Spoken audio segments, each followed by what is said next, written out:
Hello, my friends. This is John Enos. I'm your host. This is the Sky is Blue podcast, episode 6, and I'm calling today's wrap A Change of Seasons. So, I'm coming on today recording with the least amount outlined or planned, more or less to do a housekeeping episode, a sort of a state of the podcast kind of situation and reality check as to where I'm at. So I've had the incredible luck to be in Northern California for now, I think, over 25 years or so. And in that time, we've seen the climate definitely impacted and changed. And what we have is now a situation of much more volatility, much more extremes. We go through years of drought, extreme drought, and a very dangerous fire season. And then we go into winters like this winter where we just get one atmospheric river after another that has completely clobbered us. So you've probably seen either my videos, you've certainly probably seen it on the news of California being slammed with storm after storm. So first it was winter storms and we were out of power. And then it was now spring storms, high floods, melting all that snow, and downstream in the valley, a lot of flooding, a lot of damage. So, definitely a time to regroup. My plan, my schedule of these weekly podcasts was completely disrupted, being without power and not at home and all kinds of technical issues, which have continued and perpetuated. But what it did is allow me to step back and take a breather, take a reevaluation. Now, I will possibly, if this continues, the long-form part, almost certainly get into my nature spirituality that I have adopted over the last few decades. I have become very, very closely attuned to the rhythm of the seasons.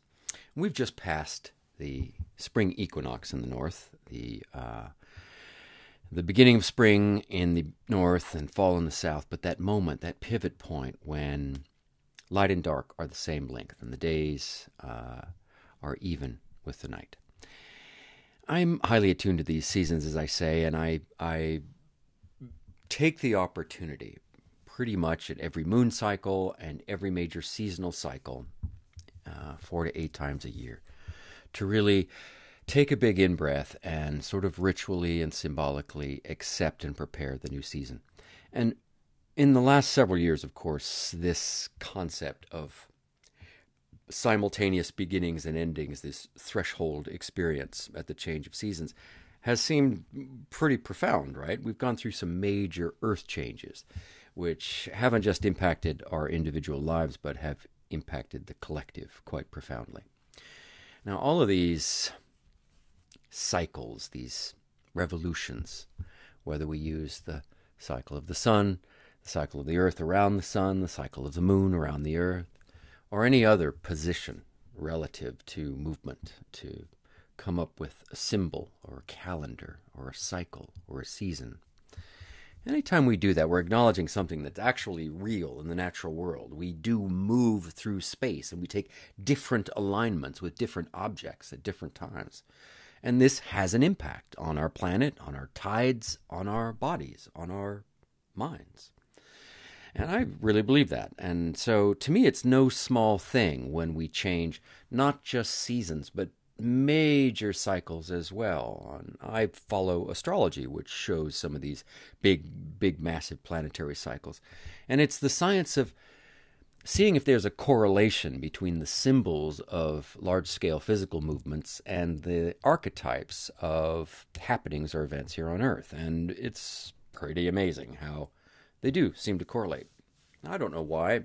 Probably it's based on the underlying foundation of reality itself. We keep seeing the same patterns over and over again. You know, you've seen those famous comparisons where the capillaries in a human eye and the alluvial floodplain as a river delta meets the sea, and the shape of branches that they make spreading out all of these patterns look exactly the same, just at different scales. You can extrapolate this to even the galaxies and Milky Ways themselves are strung together in filaments that look not unlike these river deltas, not unlike our capillaries. At megascales and at microscales, there seems to be patterns that repeat, and not just in physical space or structures, but archetypally in ideas and patterns of events as well. At any rate, whether or not that's as true as I believe it, I think you can draw some conclusions from this. And one of the big conclusions that I draw from this change of seasons that we're going through now is that we continue since 2020 and the pandemic and the disruptions that came from that to see shockwave after shockwave of continued disruption. And I think that pattern is going to continue for at least the next 10 years. I see, continued disruptions to politics and finance and supply chains and even peace and war. And we might all need to become more resilient, more adaptable, more fluid, less critical of minor inconveniences, which is a big problem for me. So in the last month of having these physical disruptions to my space, my rhythm, especially when I just made the commitment to start this whole new project with the podcast and with the YouTube videos, I was immediately disrupted. And I'm like, okay, all right, so I'll step back and reevaluate. And in my reevaluation with the time and space and mental capacity that I have and the technical limitations that I struggle with, not really being a master of any of this stuff here, I came to realize that some interesting things were converging to me right away after just a few weeks of doing this. First of all, it became apparent through the metrics of YouTube or what have you that my most popular offerings were my shorter form storytelling videos where I sort of do like this, tell a story, and then animate or illustrate that story with cutaways to B-roll, like a mini documentary. Whatever that format is called, I really like doing it, and it turns out that's also what is having the most impact, being the most popular, the most consumed, the most redistributed, reshared. And of course, long form video, which I love. I always have a place in my heart for an hour-long dump, that's very autistic, by the way, to alternate between complete shutdown and isolation and not speaking, or even inability to speak, and then a total brain dump for an hour. It's classically artistic, and I've done that my whole life. So I appreciate having a space to just dump once in a while, a half hour or hour-long podcast. But what I realized is that with the size of these files, I can't process them the way I like to. I can't go in and edit. I can't add photos and things, I haven't learned how to do that yet, because the big file, my computer won't let me get in there granularly. And anyway, you don't need to know the details of my technical limitations. But I found that I couldn't do the kind of work that I enjoyed on the longer form videos, and they're not being watched. And my outline, initially my thought was, I'll do these wraps, these long storytelling things, and then I'll pull out the clips from them to do the storytelling ones. And what I found is that I can't do it that way. I need to do it much more specifically scripted. And I also realized that one of the patterns that I've struggled with as a creator throughout my life, it's a very Aries symbolic thing where I come out of the gate hot, big ideas, strong starts, strong openings, and then fade off, and very few completions, very few finished products or projects. And that's definitely been a pattern of my own work behavior. I tend to overwhelm myself, dive in too fast. So this time I don't want to do that, especially since I'm coming back at this creativity from 3 years off of just sitting. And what I find is I really do need to still just sit fairly regularly. So I can't change. I need to continue my exercise program. I continue my recovery program, which involves rest and involves sometimes just sitting and not working so hard on this sort of thing. So I have to find a balance within my own life. And what I realize is I don't really have the energy to do a weekly long form podcast and the video essays, which is actually where my heart is going. So I think what I'm going to do is put this long form pause no longer on a weekly schedule, but on a periodic schedule whenever it makes sense.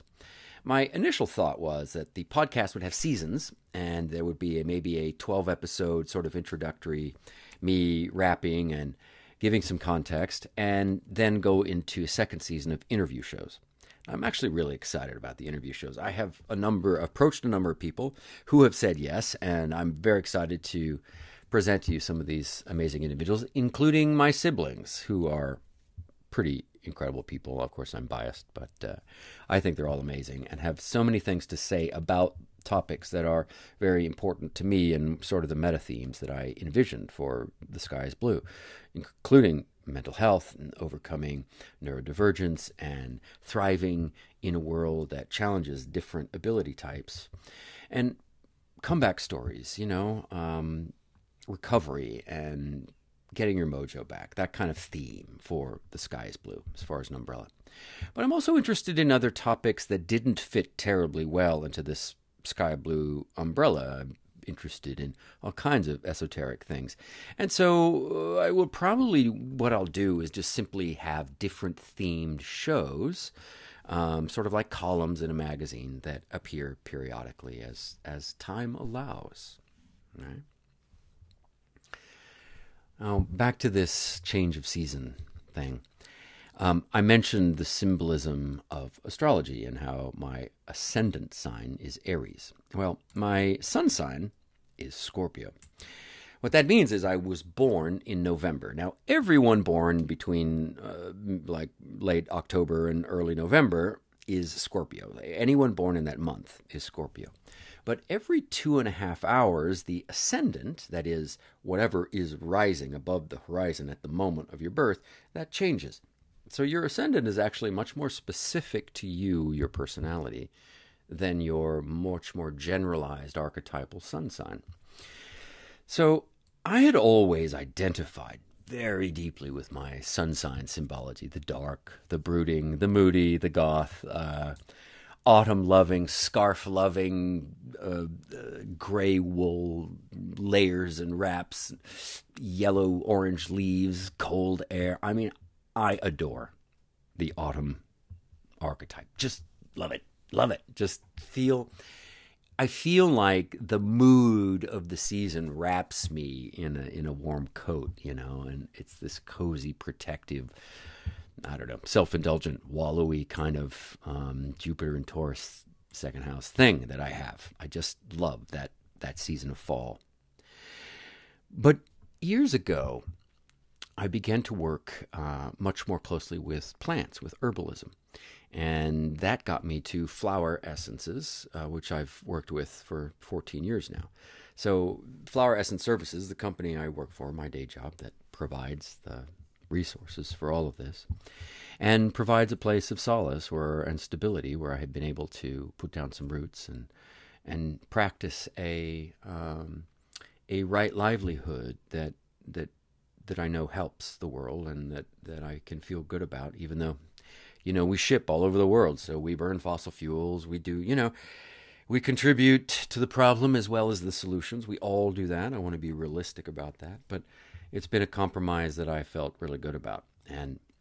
But what that has done is made me professionally attuned to spring in a unique way. Our company has specialized in using Sierra Nevada wildflowers, so the actual wild flowers that come up in this region specifically, we use in herbal supplements. So I now know what seasons different beings come out and awaken and where they are and where to look. And there's this whole annual ritual around spring that starts to get me more and more excited as it gets closer. And then the explosion of color. I'm just mad for color, as I surround myself in a highly color-saturated environment. And that's one of the reasons I love autumn, is that, those leaves, that change, the contrast in the environment. But I get that in spades in spring in this area. The blue of the California sky and the white and the green and then the yellows and pinks and all the other things that come in. I'm crazy for it. As a neurodivergent artist, I just, it becomes a visual feast. And not just a visual feast, but also a recognition of the medicine and beauty of these plants and flowers and these archetypes. So slowly over time, spring has become my new favorite season. And it will never supplant fall, of course. But I realize that the archetypes clicked into that the symbolism of the astrology of the ascendant and the sun sign. It's like my sun is in the fall. My sun is that Neptune drowned, that beating heart underneath a lake, right? Like the Lady in the Lake archetype, that Arthurian, that old, that lost in the mists of time, foggy bottom view that I get out here. It's that, and I'll love it forever. But spring is the explosive potency of the life that is in these buds that just bursts out.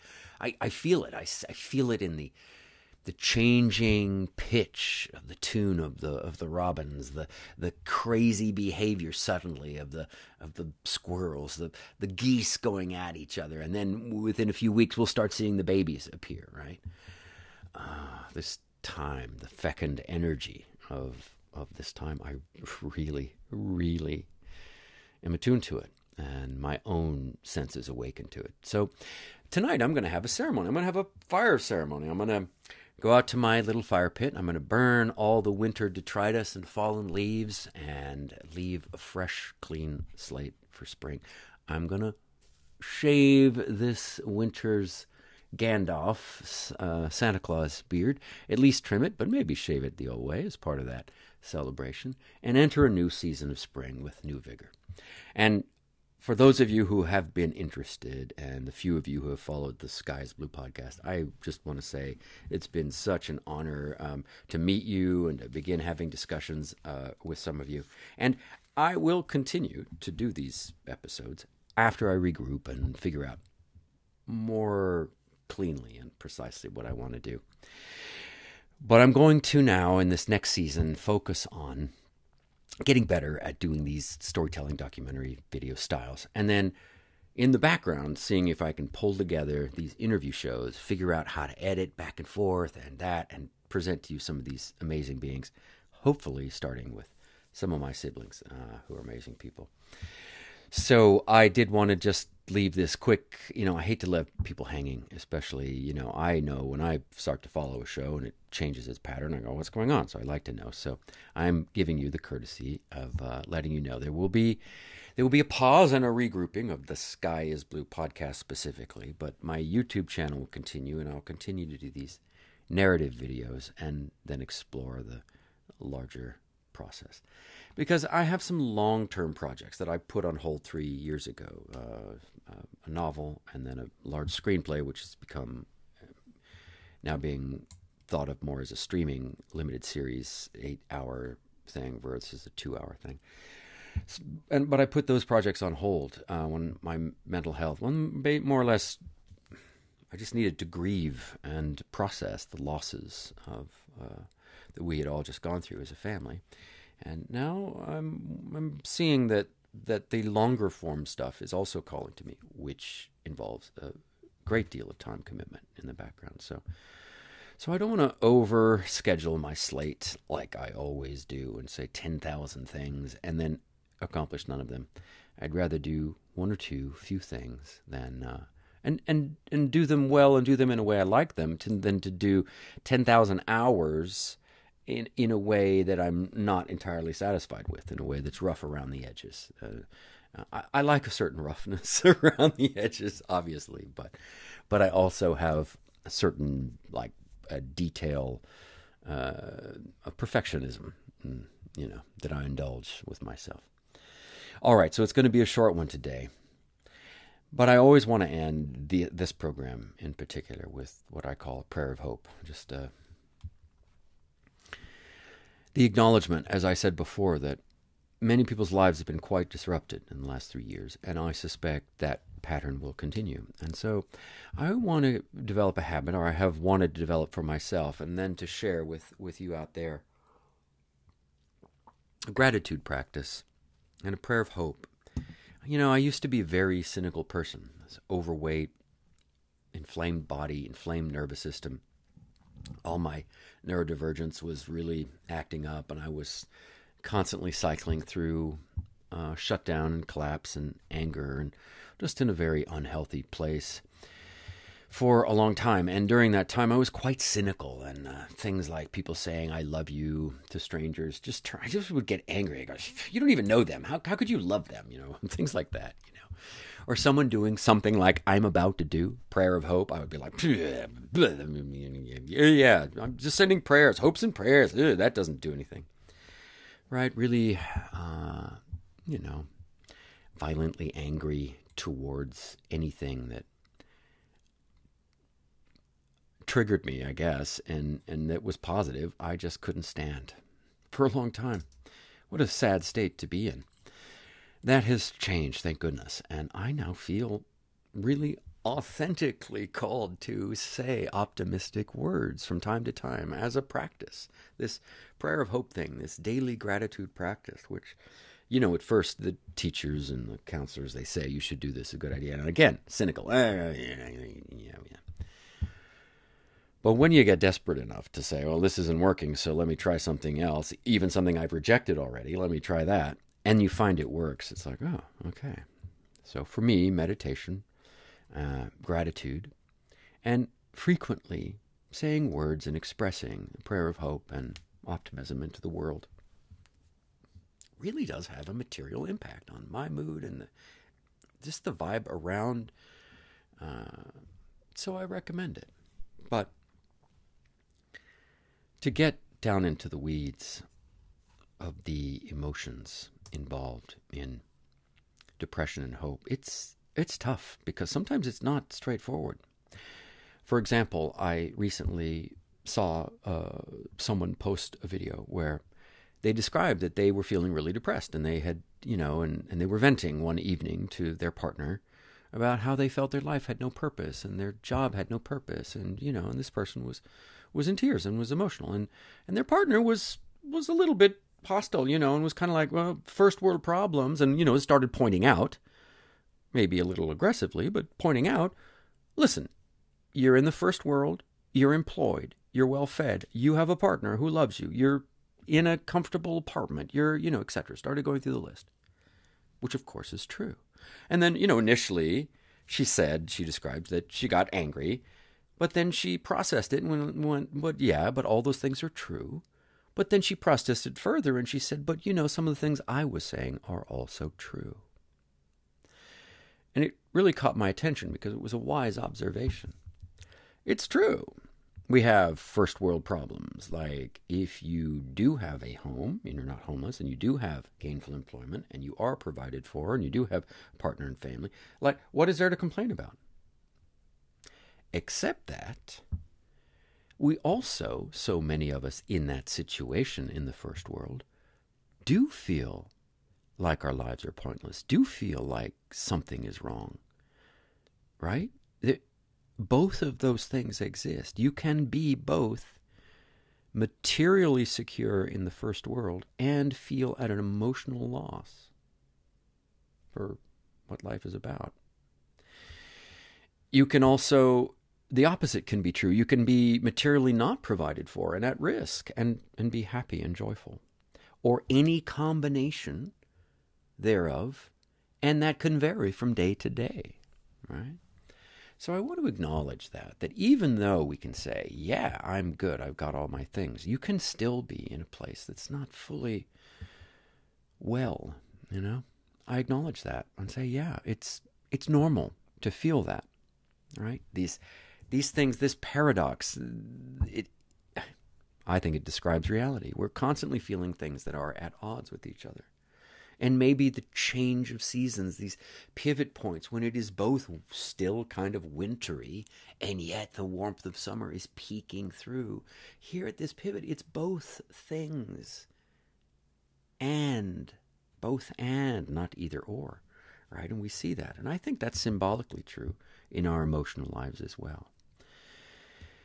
Who was it who said the world does not become less beautiful when a child cries? Or, I can't remember what the quote is, but it's that thing. It's like, listen, flowers bloom in the spring, and yet there are bombs being dropped on this planet. So, wherever you sit in this constantly bobbing wave, the boat of emotions we live in, if you're having a tough day, even if you're materially secure, but you're still feeling that something is wrong, no, you're not alone. There's a lot of things wrong. There's a lot of things that don't work in this world. There's a lot of lack of purpose and joy in this world. So it's okay to feel those things and to express them and reach out for help and be supported in that. But then it's also okay and important to say, yeah, but I'm better off than many. And the balance of both of those practices is a challenge and something I've been trying to figure out. So tonight at my spring fire ceremony, a week late, I'm going to light a fire, and I'm going to try and think of some things I want to let go of to clear out of the dust bunnies in the closet, get ready for the new energy, and put that in the fire and let that go up as a prayer of hope into this new season. And I'll be thinking of you when I do that. Thank you for supporting this podcast. And as I go in a partial hiatus and regroup, I hope you'll still join me in following the various little video essays that I'm learning how to do, and eventually the interview shows that I hope will come. My thanks, my gratitude to all of you. I've already, in just 3 months of doing this, met some amazing people and had some profound experiences. So I'm grateful. But from my heart to yours, from my home to yours, namaste. Be well. I love you.